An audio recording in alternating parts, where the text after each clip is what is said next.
Shalom saudara-saudaraku yang terkasih.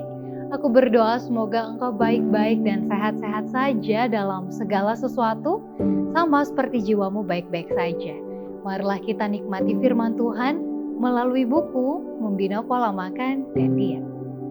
Para pemimpin dalam reformasi.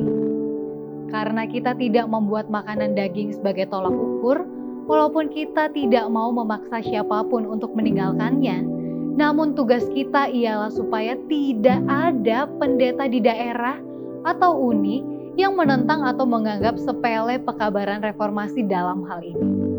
Dalam terang Allah yang dipancarkan tentang pengaruh makanan daging bagi tubuh, jikalau engkau masih tetap mau memakannya, bersedialah menanggung resikonya. Tetapi janganlah memegang satu pendirian di hadapan jemaat yang tidak perlu mengadakan reformasi mengenai makanan daging. Janganlah mereka menarik kesimpulan ini dari sikap Anda, karena Tuhanlah yang memanggil untuk mengadakan reformasi.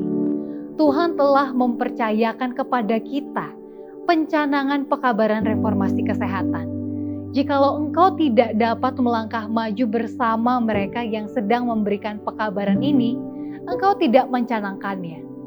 Dalam hal ini, engkau merusak usaha teman sekerjamu yang sedang menggairahkan reformasi kesehatan. Engkau keluar dari barisan dan tentu saja berada di pihak yang salah. Sebagai pesuruh Allah, tidakkah kita menjunjung kesaksian yang melawan pemanjaan selera yang diselewengkan? Allah telah menyediakan buah-buahan dan biji-bijian yang melimpah. Bahan makanan ini dapat disediakan dan dimakan dalam kuantitas yang sepatutnya. Kalau begitu, mengapa orang-orang masih memilih makanan daging? Mungkinkah kita merasa yakin kepada para pendeta yang masih bersama-sama memakan daging dengan orang lain? Kamu harus dengan rajin dan tekun memelihara hukum Tuhan Allahmu. Setiap orang yang melanggar hukum kesehatan pasti akan dibalas dengan kebencian Tuhan.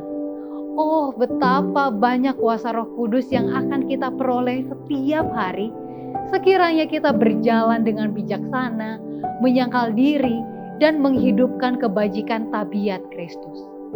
Biarlah para pendeta kita dan para pelopor melangkah dalam derap pertarakan yang ketat. Janganlah merasa malu mengatakan, "Terima kasih, saya tidak memakan daging. Saya mempunyai prinsip menentang makanan daging." Jikalau engkau disuguhi teh, tolaklah itu dengan memberikan alasan. Terangkanlah bahwa itu berbahaya walaupun merangsang untuk sementara. Tetapi rangsangan itu akan hilang segera bersamaan dengan datangnya perasaan depresi. Yang menyangkut makanan daging kita dapat berkata, jangan sentuh. Semua orang harus dengan jelas bersaksi melawan penggunaan teh dan kopi dan jangan menggunakannya. Ada lagi bahan-bahan narkotik yang juga merusak otak dan organ-organ tubuh lainnya. Waktunya belum tiba apabila saya mengatakan bahwa penggunaan susu dan telur harus dihentikan sama sekali.